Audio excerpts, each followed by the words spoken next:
Ордолуу Ак Чөлмөк айыл кештери бүгүн Ак Суу жергесине келип отурат. Албетте, биздин Кыргыздын көркөм дүйнөсүнө ис салган, далайлаган инсандарды, залкарларды тарбиялап чоңойткон мына ушул Ак Суу жергесинен тоо жарып агып чыккан аппак суусу. Ayıptay girsiz işlerin salıngan adam isterin. Kırgızmakta koyatan, kolunlara kolunlar, kızlar hep gözletince, kusu bayıcında, bir cigitler tevelik, bir kızla tevelik, bir adağa zevkine, cerge düşsün bayırı. Amir şayrağın cakşılar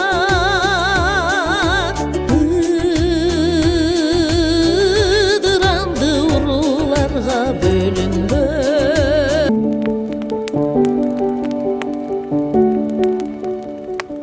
Kийинки кезекте ушул Ордолуу Ош облусунун Кара Суу районуна узатат.